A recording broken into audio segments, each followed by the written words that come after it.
Bueno, vamos a hacer una serie de videos cortitos para hablar un poco de estos temas que quedan. No los voy a dar todos, la idea es que ustedes lean el contenido que yo les dejo ahí en la plataforma y sí algunas aclaraciones de algunos de estos temas. Siguen empezando por hidratos de carbono.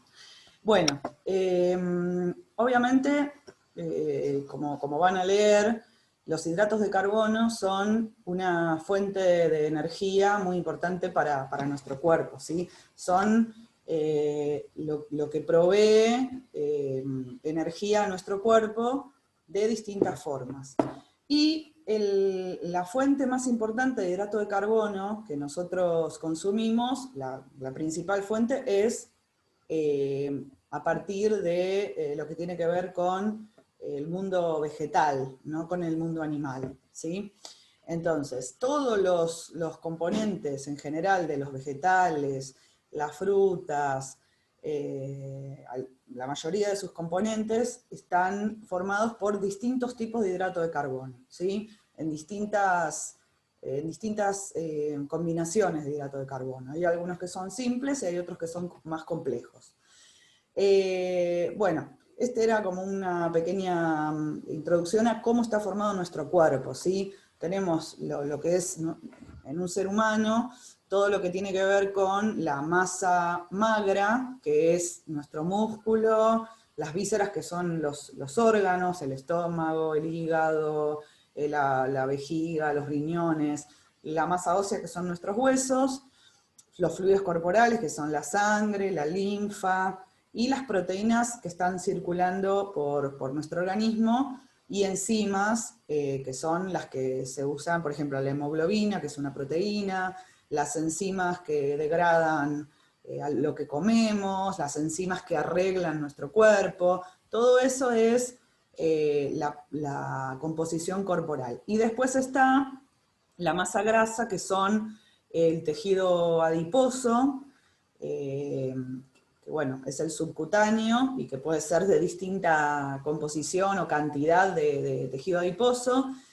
Hay grasa asociada a órganos y hay lípidos de membrana y circulantes, por lo que, o sea, las grasas, los lípidos, son importantísimos para la formación de las membranas de todas las células. Así que no es que son malas las grasas, sino que son buenas y necesarias para nuestro cuerpo.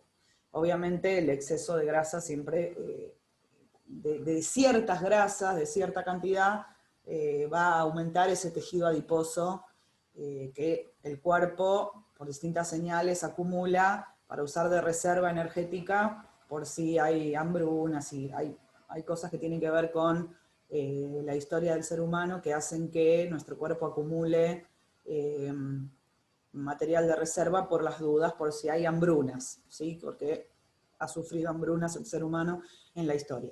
¿Y por qué les digo esto de la composición corporal? Porque todo lo que se vea de distintas componentes de los alimentos van a ir a ayudar a nuestro cuerpo a crecer y a no solo el crecimiento de un niño que necesita una dieta equilibrada en todos los nutrientes, sino que nosotros, los adultos, también todo el tiempo estamos necesitando nutrientes para regenerar el tejido que se va desgastando, para mantener las actividades normales del cuerpo, las vitaminas, minerales y demás, ayudan a un montón de procesos de nuestro cuerpo, como el cuidado de la piel, como las defensas, la visión, el mantenimiento de todo nuestro tejido, por ejemplo, de la piel. Todo eso llega a través de los alimentos principalmente.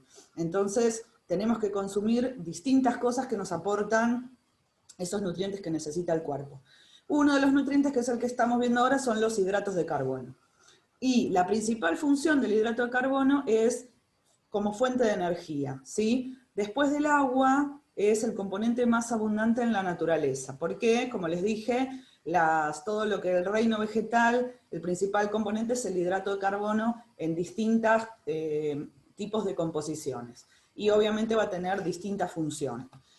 La glucosa es como la unidad mínima más chiquita, es como una unidad básica que se forma por la fotosíntesis de las plantas. La fotosíntesis, que ya la deben haber visto obviamente, la vimos en la primaria y en la secundaria, tiene que ver con el proceso en el cual se forma, con energía solar, las plantas se desarrollan, ¿sí? Entonces, así se forma la glucosa, que es un hidrato de carbono de los más chiquitos, digamos, ¿sí? Bueno, ahí está no vamos a ver esto, pero es como si el que tenga ganas de verlo lo puede ver. Hay distintas formas de clasificar los hidratos de carbono, ¿sí? Y obviamente, como dijimos, hay lo más chiquito que son los monómeros, que es una unidad. Si se juntan varios, se forman polímeros, ese es el nombre, se va haciendo más larga la cadena de hidratos de carbono. Y puede haber también monómeros que sean, polímeros que sean todos formados por el mismo tipo de monómero, o puede haber polímeros formados por distintos tipos de monómeros, ¿sí? Son heteropolímeros y homopolímeros. ¿Qué va a pasar con esto? Cuanto más complejo es un hidrato de carbono, cuanta más larga es la cadena, el cuerpo va a tener que hacer más trabajo para digerirlo y algunos polímeros no son digestibles para nosotros. Esa es la fibra alimentaria. Son hidratos de carbono como la celulosa, muy complejos, nuestro cuerpo no tiene las enzimas para romperlo en el estómago o en el intestino, y siguen de largo es fibra alimentaria, que es importante para nuestra dieta, porque ayuda al tránsito intestinal, ayuda a que no se absorban tantas grasas en nuestro organismo si comemos grasas, tienen una función importante, no es que no sirven para nada, pero nosotros no tenemos las enzimas para degradarlo, y sí la tienen los herbívoros. Los herbívoros sí tienen celulasas, que son enzimas que, por eso la vaca, por ejemplo, puede adquirir energía del pasto, porque sí puede romper ese polímero de celulosa y otros tipos de polímeros vegetales, y puede obtener energía de ese tipo de hidrato de carbono complejo. Nosotros en general usamos otro tipo de hidrato de carbono no tan complejos como la celulosa en nuestro cuerpo. Bien, ¿qué más? Bueno, vamos a ver un poquito así rápidamente esto, ¿sí? Hay hidratos de carbono simples e hidratos de carbono, una de las clasificaciones, ¿no? Complejos. Los simples son los monosacáridos, glucosa, fructosa, galactosa. Los disacáridos quiere decir que tiene dos monómeros, ¿sí? Juntos, sacarosa, maltosa, lactosa. Y después están los hidratos de carbono complejos, que ahí ya son los oligosacáridos, quiere decir que son poquitos. Son polímeros cortos, ¿sí? Tienen pocas unidades de monómeros juntas. Los polisacáridos y los polioles. Los polisacáridos que tienen muchos monómeros, ¿sí? Bueno, hay algunos, esto es importante, el índice glucémico es qué capacidad tienen de aumentar la glucemia, o sea, el azúcar en sangre que tenemos nosotros, que vieron cuando se habla de la diabetes, ese tipo de cosas, tiene que ver con el azúcar en sangre. El cuerpo necesita mantener siempre el azúcar en sangre en un nivel más o menos estable. ¿Por qué? Porque el azúcar en la sangre, nuestro cerebro utiliza el azúcar en sangre para tener energía. Es la primera fuente de energía del cerebro y del cuerpo en general. Hay hidratos de carbono que hacen que esa glucosa, en vez de estar así toda más o menos parejita, hay algunos obviamente sube, baja, en el momento que comemos sube un poco en sangre, después el cuerpo con la insulina y con otras enzimas hace que vuelva al equilibrio, pero hay alimentos que disparan picos muy altos de glucosa en sangre. Entonces el índice glucémico aumenta mucho, ¿sí? Tenemos esos picos de glucosa que dan una señal al organismo para que libere mucha insulina, luego la glucemia baja mucho, nos da hambre rápido, entonces son ese tipo de hidratos de carbono que dan energía rápida y que al rato tenemos hambre de vuelta, ¿sí? Es esa más o menos la idea, porque generan como ese tipo de reacción en el cuerpo. No mantienen la glucemia parejita, digamos. hay de los que aumentan mucho el índice glucémico y los que aumentan menos el índice glucémico, y algunos que no aumentan nada el índice glucémico porque no se absorben, ¿sí? Los polisacáridos en general. Bueno, obviamente los hidratos de carbono, el más común es el azúcar de mesa, ¿sí? Que es la sacarosa. Dentro de los hidratos de carbono, el azúcar de mesa es la sacarosa, ¿sí? Siempre los monosacáridos y disacáridos se llaman azúcares en general. Pueden tener distintos orígenes, estas, entre comillas, azúcares, ¿sí? No todos tienen la misma función en el organismo, no todas se degradan igual. Obviamente la sacarosa es el azúcar común y es la que más aumenta el índice glucémico porque el cuerpo rápidamente la absorbe y rápidamente la obtiene. Si yo consumo, por eso es un consumo, el azúcar que se trata de regular, de este tipo de, perdón, de la sacarosa, de lo que sería el azúcar de mesa, la Organización Mundial de la Salud da una cantidad diaria recomendada, no pasarse de esa cantidad, porque obviamente si yo no utilizo ese azúcar de más en el cuerpo, se va a absorber, se va a transformar en grasa en nuestro organismo, se va a acumular como reserva.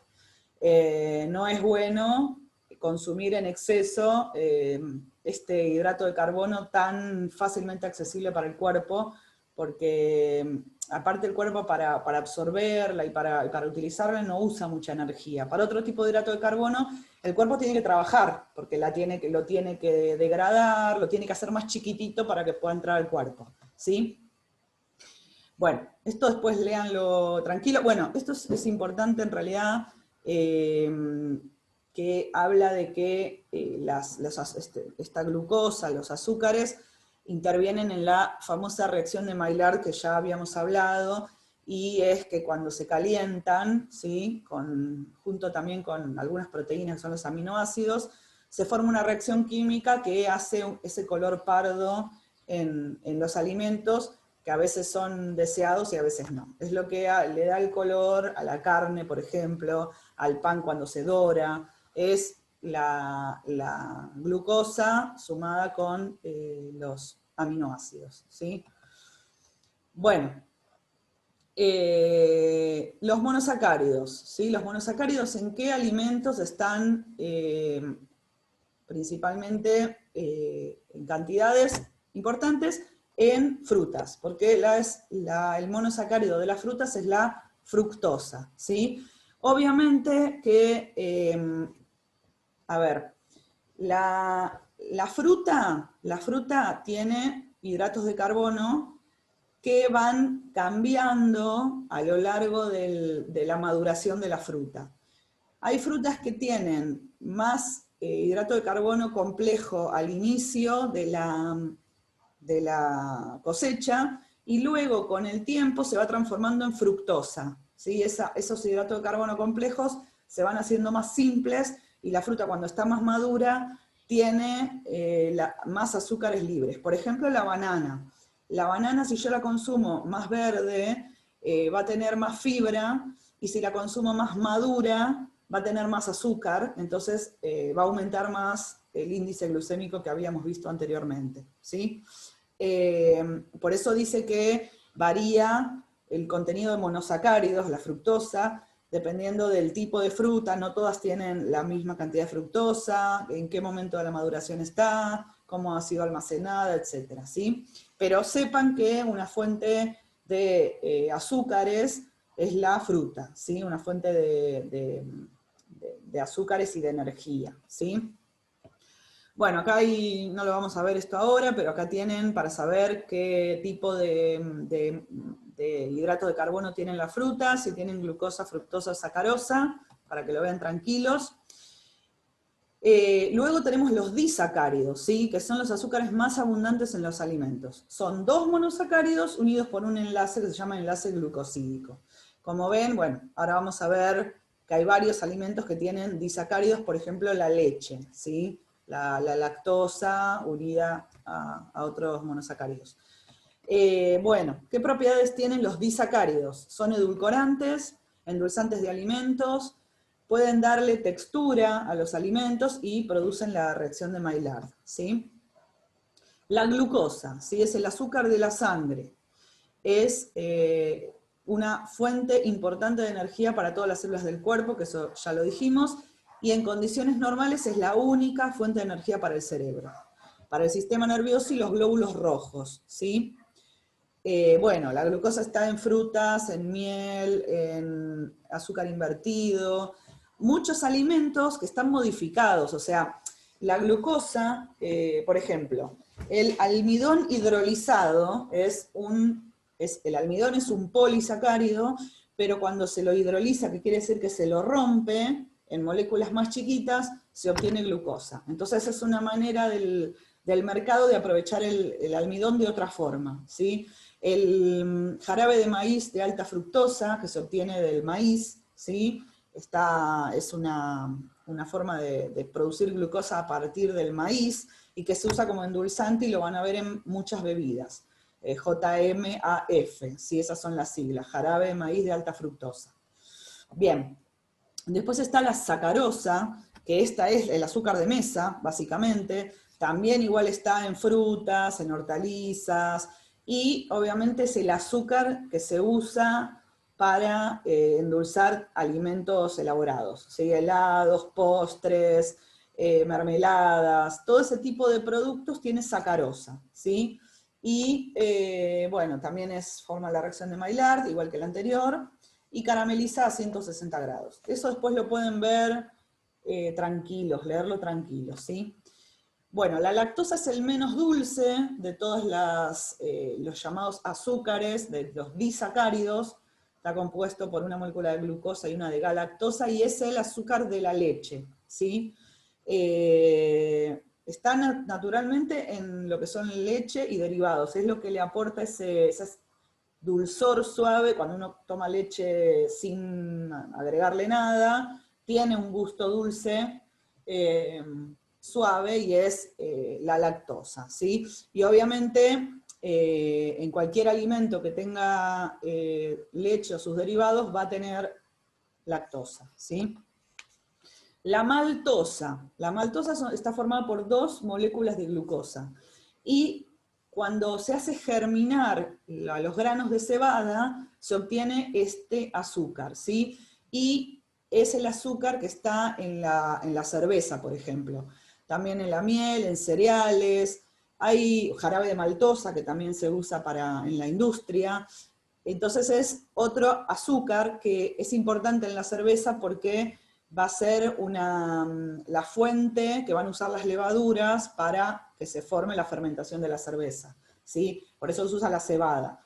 La cebada le va, a través de la maltosa, le va a aportar energía a las levaduras para que la fermenten a esta cebada, y así se forma la cerveza, ¿sí?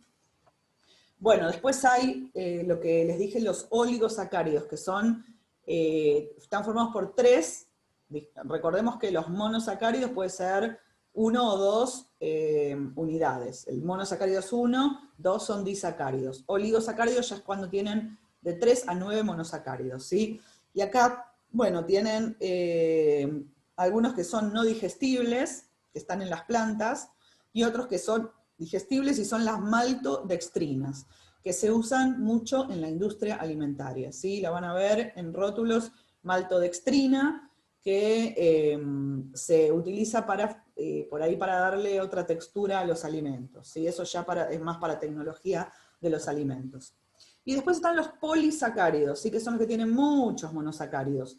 Y es el componente fundamental y básico de las plantas, y también nosotros tenemos polisacáridos en forma de glucógeno.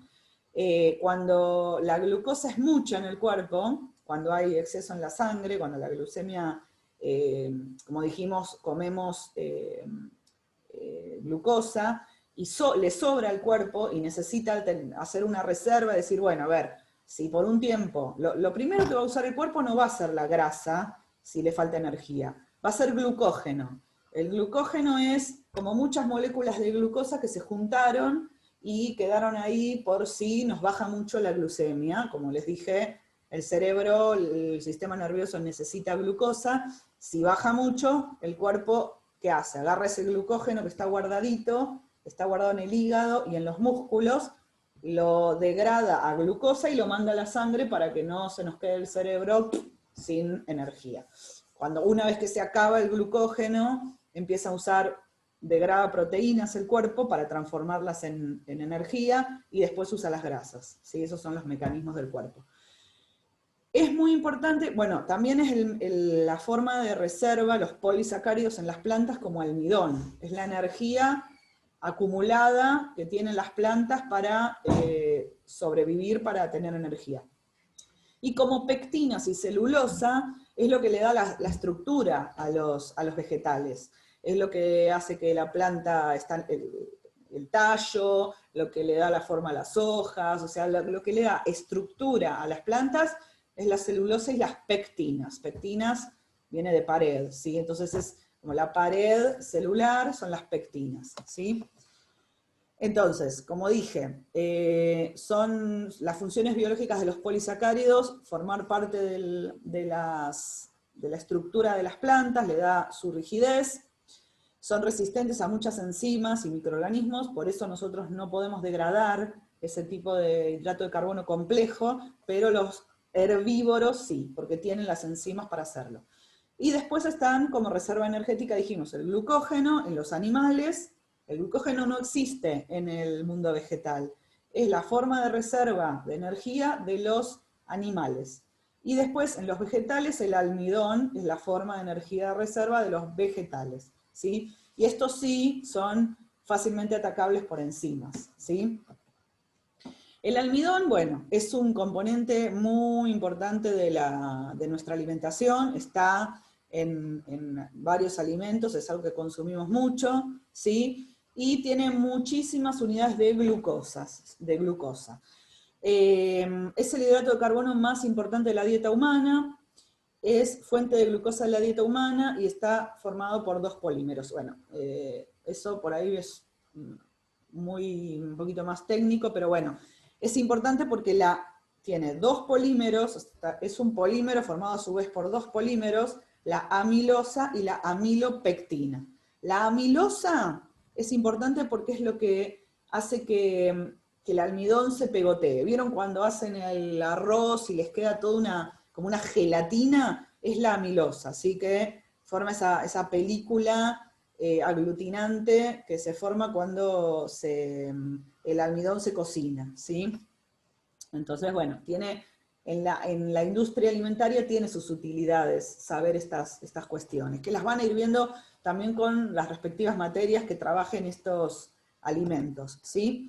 Siempre hay que cocinarlo el almidón, no nos podemos comer el almidón sin cocinar, porque no lo podemos digerir. Si no está cocinado, al cocinarlo lo que se hace es que como que se rompen las uniones de esos monómeros que están en una cadena, hay uniones químicas entre ellos, y cuando se rompen esas uniones químicas, ahí recién nuestro cuerpo lo puede utilizar. Las enzimas que tenemos en nuestro sistema digestivo pueden utilizar las moléculas del almidón. Fíjense que dice, por arriba de los 60 grados, los gránulos del almidón ya se aflojan y empiezan a absorber agua. Volvemos al ejemplo más fácil, que es el del grano de arroz. Si uno tiene un grano de arroz crudo, es todo durito, si uno se lo come, va a seguir de largo, sigue el arroz. Ahora, cuando uno lo pone en el agua a cocinar, ya arriba de los 60 grados va a empezar a abrirse la molécula del almidón y va a empezar a absorber agua, ¿sí? Y obviamente después va a estar más fácil para absorber, como dijimos, porque se rompen sus uniones químicas. Bueno, el almidón obviamente se usa directo de consumo, ¿sí? Pero también tiene otros usos. ¿Por qué? Porque, a ver, yo puedo comprar, por ejemplo, almidón de maíz, de distintos cereales, solo como almidón, y después lo puedo usar en preparaciones para espesar. O sea, si ustedes miran, siempre vuelvo a decir lo mismo, los rótulos van a ver que un ingrediente es almidón de alguna vegetal. Entonces, por ejemplo, almidón de papa como relleno y estabilizante de azúcares en chocolate, flanes, sopas deshidratadas, ¿sí? Almidón de papa, almidón de maíz, de distintos tipos de cereales. Bueno, entonces por eso se puede usar como espesante. O sea, quiero decir, hay un almidón que es el que consumimos, que está en el alimento directamente, como por ejemplo una papa tiene almidón, el arroz tiene almidón, y ya me como ese alimento y tiene almidón. Y además hay un almidón, o sea, se le saca a esa, por ejemplo, a esa papa solo el almidón, y se vende el almidón en la industria y se usa como ingrediente para darle ciertas propiedades a un alimento procesado que yo realizo, ¿sí? En un establecimiento.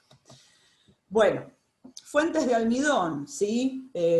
Todo lo que tiene que ver con cereales, el arroz, el centeno, el trigo, el maíz, amaranto, bueno, todo ese tipo de cereales son fuentes de almidón. Pero también tienen almidón algunos granos, como el maíz, las judías, bueno, la avena, que también es un cereal, y también la papa, obviamente, es fuente, y la batata son fuente de hidrato de carbono. Papa, batata, choclo, los cereales en general, son todas fuentes de almidón, ¿sí?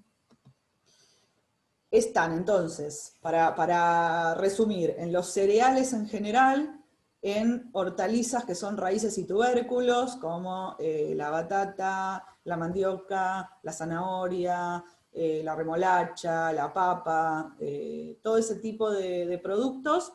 Las leguminosas, ¿sí? Lentejas, lentejón, poroto, todo ese tipo de producto, y obviamente todos los derivados de estos tres grupos, ¿sí? Los ñoquis, los fideos, cualquier alimento que use de base, un puré, o sea, cualquier alimento que use de base estos tres grupos alimenticios: cereales, hortalizas y leguminosas, ¿sí?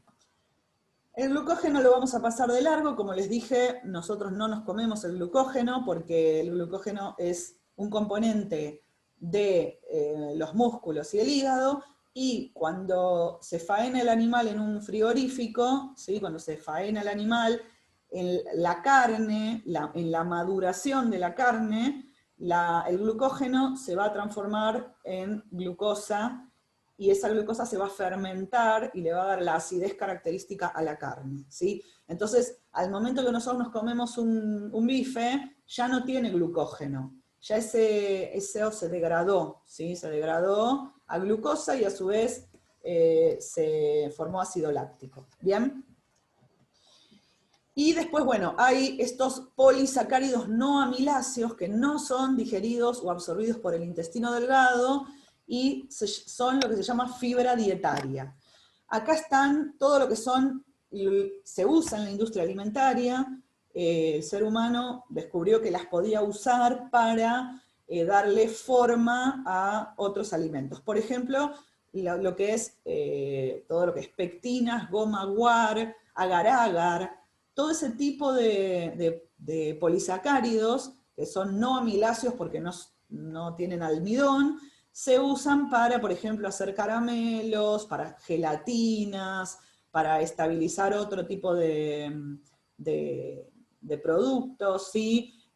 Como espesantes de algunas mezclas, en flanes, en productos de confitería, para hacer esas coberturas que se hacen en las tortas, como que parece una gelatina, pero un poquito más blandita. Bueno, hay un montón de usos que se le dan a este tipo de polisacáridos que solamente le van a dar forma, o le van a dar composición a un alimento, le van a aportar alguna característica, pero van a seguir de largo, no lo vamos a absorber, no tiene ninguna propiedad nutricional para nosotros, ¿sí? Es fibra que sigue de largo.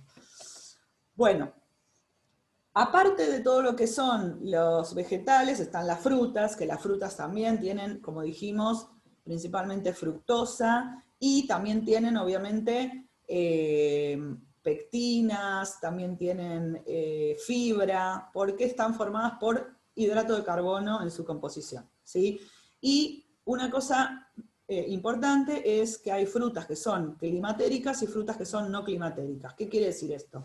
Las frutas climatéricas es que siguen madurando una vez que fueron recolectadas, ¿sí? Su maduración no finaliza en el árbol, en la planta, sino que siguen madurando porque generan una sustancia que se llama etileno, ¿sí? Que hace que la fruta, los procesos químicos continúen y la fruta sigue madurando. Por eso, fíjense el tipo de fruta que van a ver ahí, está la banana, que es el ejemplo más fácil de darse cuenta que va madurando porque va cambiando totalmente de color, la papaya, el melón, los arándanos, el durazno, frutas importantes para nosotros, la manzana. ¿Y cómo maduran? Se las ponen al sol, se les sube la temperatura, o sea, si las quiero conservar estas frutas, hoy en día la industria lo que hace es mantenerlas en frío y en un lugar oscuro, por eso están cubiertas con papel oscuro. Eso por ahí lo pueden ver cuando el repositor en el supermercado repone frutas. Evito que le dé la luz solar y evito que estén en alta temperatura, y eso hace que la fruta no, este proceso de maduración que requiere oxígeno, que requiere iluminación, que requiere temperatura, no siga avanzando. Entonces esa es una manera de frenarlo. Pero una vez que yo la puse en mi casa, en una cesta de frutas, a la luz, van a seguir madurando.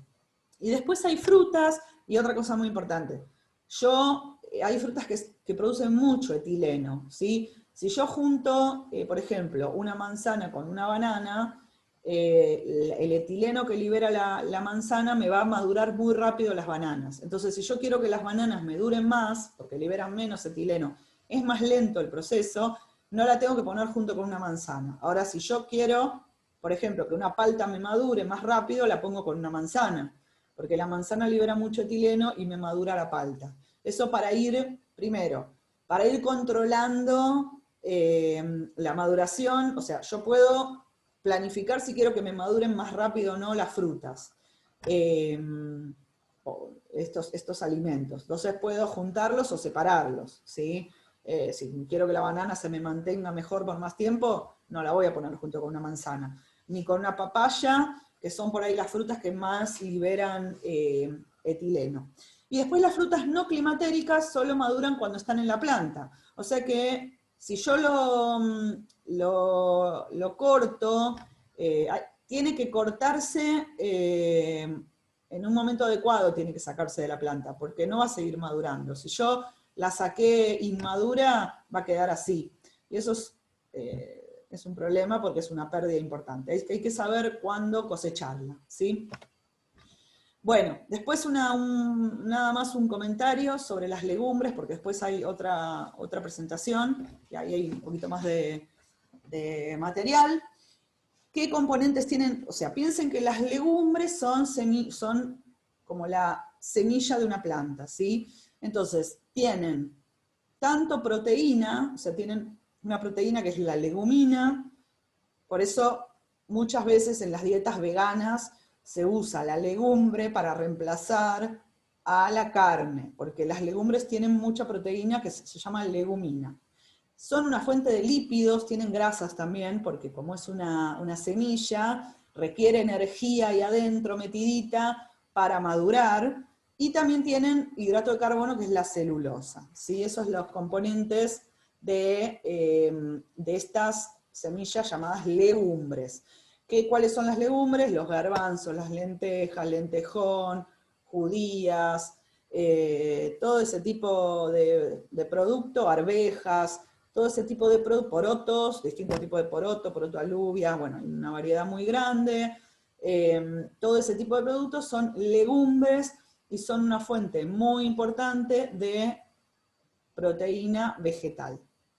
Además de que tienen grasa también. Fíjense que ahí tienen, el componente principal es proteico. Fíjense que tienen mucha proteína, grasa, fibra, y también tiene carbohidratos en distinta proporción, pero fíjense, por ejemplo, que la soja, las semillas de soja, porque ahí después la soja se usa texturizada, bueno, se procesa la soja, pero tiene 40% de proteína, ¿sí? Es muy proteica, entonces por eso se usa la soja como en tofu, en distintos componentes, se usa como reemplazo de la carne y otras legumbres, ¿sí? Bueno, acá termina esto, espero que les haya quedado claro. Les voy a subir más videos sobre composición alimentaria, así que vayan viéndolos cuando puedan. Ahora seguiré en otro video.